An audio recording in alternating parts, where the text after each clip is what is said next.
In this episode, I would like to discuss about the doctrine that a mere mental acceptance is no acceptance in terms of the Indian Contract Act. That means, if the acceptance which is necessary for making a contract, if it is made only in mental capacity, that means there is no express acceptance, whether it will be valid, that means whether a mere mental acceptance can make the contract, that is the topic of discussion today.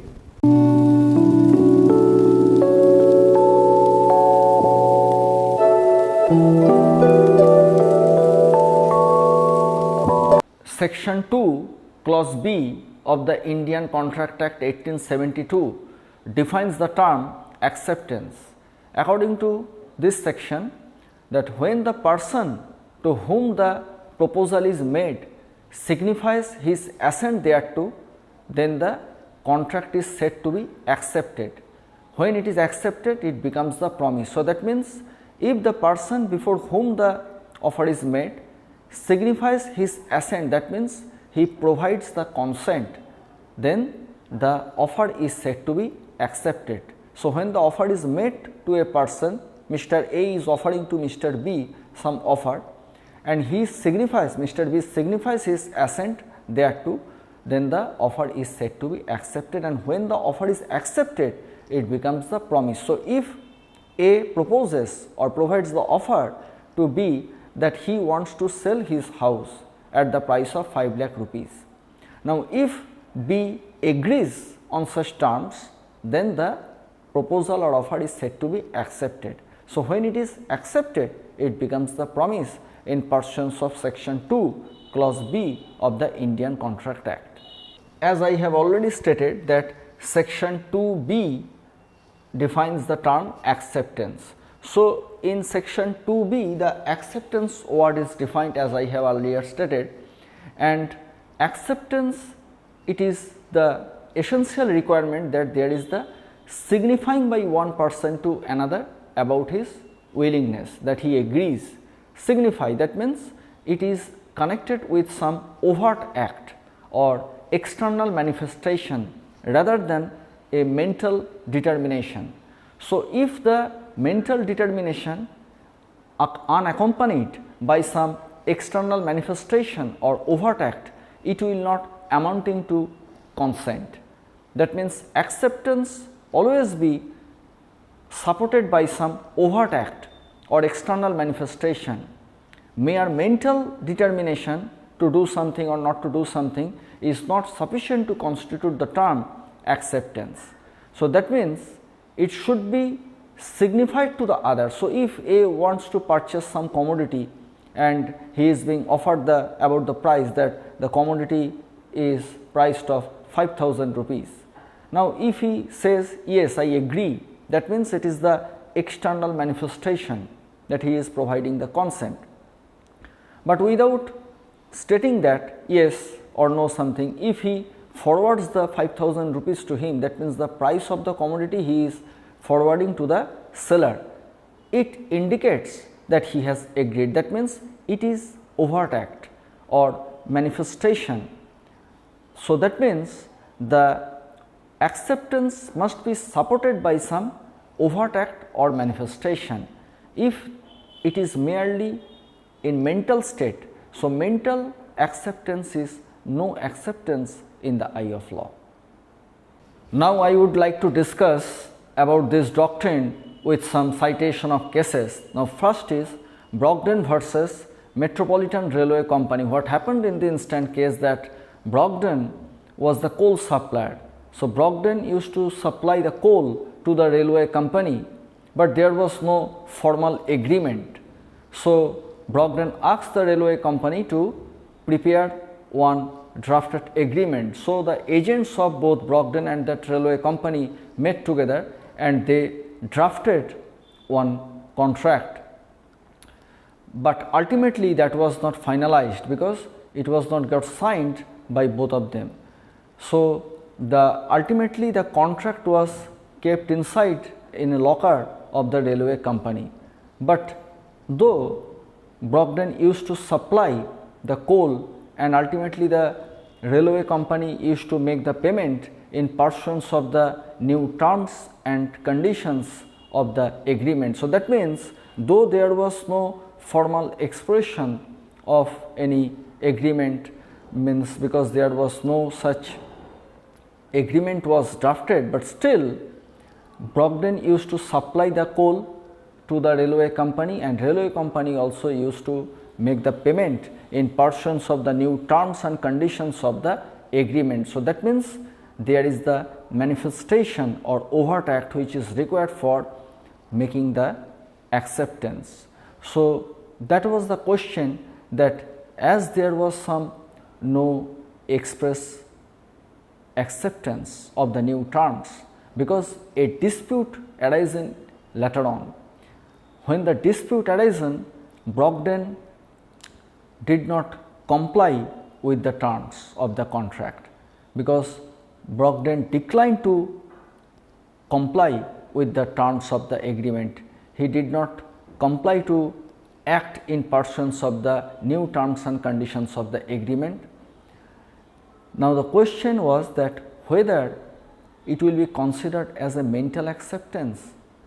Now, Justice Cairn stated that had it been the position that it is only kept under locker, then we could have said that this is the mental acceptance, a mere mental acceptance. But here there is something more, some overt act is there, some external manifestation is there, because though the agreement was not drafted, but still the railway company used to make the payment and Brogden also used to supply the coal frequently to the railway company in pursuance of the stipulations contained in the new agreement. So, that means it is more than mere mental acceptance, it is the overt act or external manifestation. So, that is why it binds the contract. So, in this case, that Brogden versus Metropolitan Railway Company, Lord Cairn stated that this is the binding contract, because this is not confined within the mere mental acceptance. Their subsequent conduct proves that there is the acceptance, because the coal was later on supplied by Brogden in pursuance of the new terms and conditions of the agreement, and also railway company used to make the payment to Brogden in pursuance of the same agreement. So, this is the clear manifestation or overt act which establishes the acceptance. Now, I would like to discuss about the second important case in this aspect, that is Feldhaus versus Bindley. So, what happened in this case, that nephew decided to sell out his horse by way of auction. Now, uncle wanted to purchase the nephew's horse. So, that is why he gave one letter to the nephew and said that if you do not refuse, then I will consider the horse is of mine, and the price was fixed, that is 33 pound. But nephew never replied about this letter, that whether he agrees to sell it out or not, but he asked his auctioneer not to sell this horse, because he decided to sell it out to the uncle. So, that was actually in his mind, it was never communicated to the uncle, it was kept in his mind that he wished to sell out it to the uncle, but he asked the auctioneer not to sell it out, but mistakenly the auctioneer sold the horse in public and ultimately it was sold out.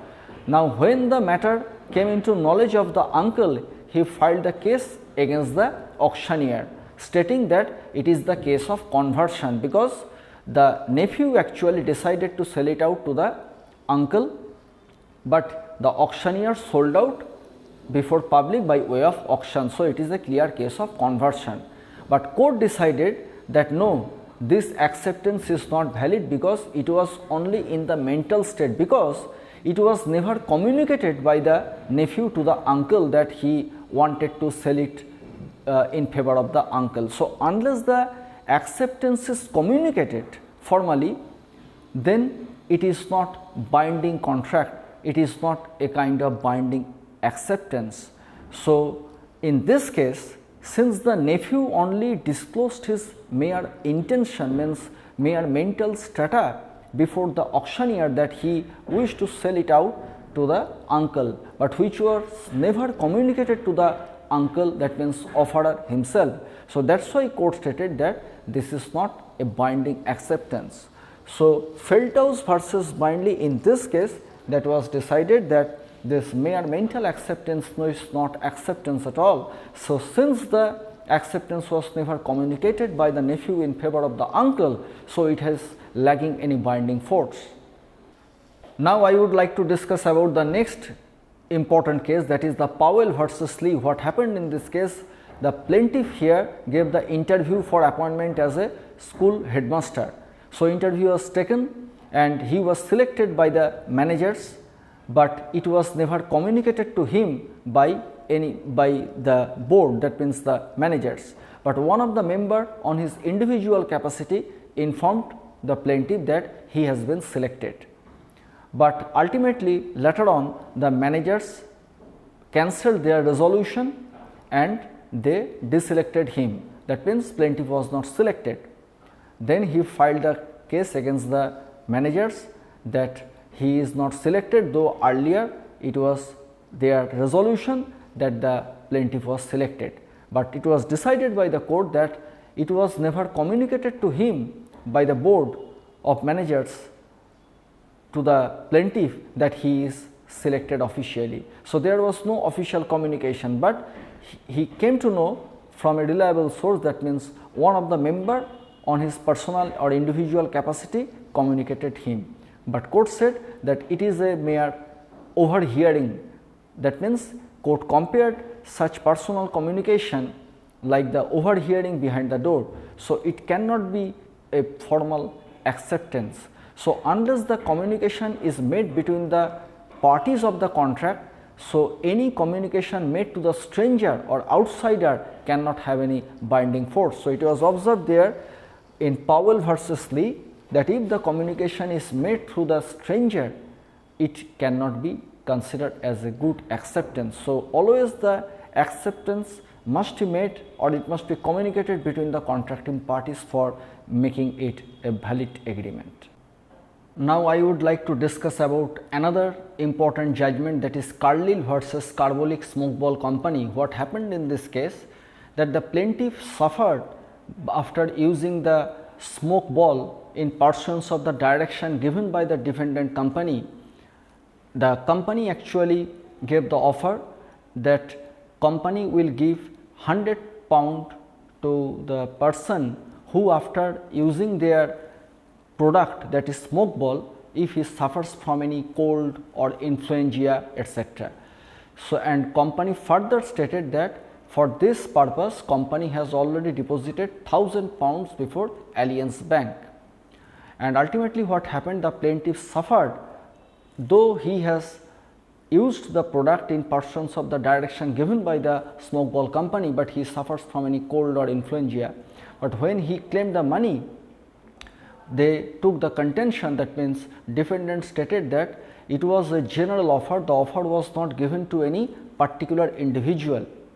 So, that is why it is not binding upon them, and moreover the defendant never stated him about the acceptance, that means the acceptance was not communicated by the plaintiff to the defendant.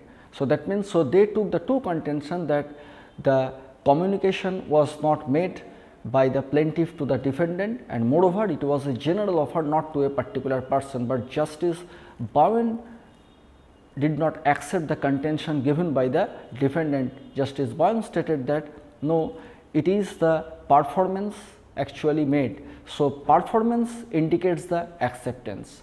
So, it is the performance, that means the plaintiff already has used up the commodity or their product, and when it is proved that they have already, that means defendant company has already deposited the money to the bank. So, it means it is made for that very particular purpose. So, in this case the offer need not to be made to any particular individual. So, though there was no such offer to a particular person, but the person who has came forward and used up the commodity and after that he has suffered because of some disease, though he has complied with all the directions given by the smoke ball company. So, certainly they are held responsible, because it is not a mere mental acceptance, but it is the acceptance in true sense of the terms of the contract. So, court said that in this case that Carlyle versus Carbolic Small Ball Company, that it is to be considered as a valid acceptance, as not a mere acceptance, mere mental acceptance, and the ultimately company was bound because the plaintiff in this case has performed his function. So, this performance actually tantamounts to the acceptance. So, that means the company is bound to compensate. This doctrine that mental acceptance is no acceptance, it is related with the another doctrine, that is agreement in sub silentio. That means a mere mental acceptance is no acceptance at all, but agreement in sub silentio means that though the party, that means the offeree, is mere keeping silence, that means he has accepted mentally, but is not communicated, but still by his conduct it can have the binding effect. Like in case of the Carlyle versus Carbolic Smoke Ball Company, there is no express means mental acceptance, there is no express acceptance, but still it is the binding contract. So, that means there are some circumstances when the conduct of the party may have the binding effect, it may create a good contract, though there is some mere mental acceptance. So, that means such conduct actually proves the positive action, that means the clear manifestation or manifestation of some external acts. So, that is called agreement in sub silentio, that though it is mere mental acceptance, but it is not confined only within the mental acceptance state, but there is something overact or manifestation of some external affairs, and ultimately thereby binding upon the parties. So, it can be concluded that though mental acceptance merely is no acceptance at all, but there are some circumstances that when even though there is the absence of express agreement, but by virtue of the conduct of the parties, the agreement takes the shape, that means it makes a valid agreement.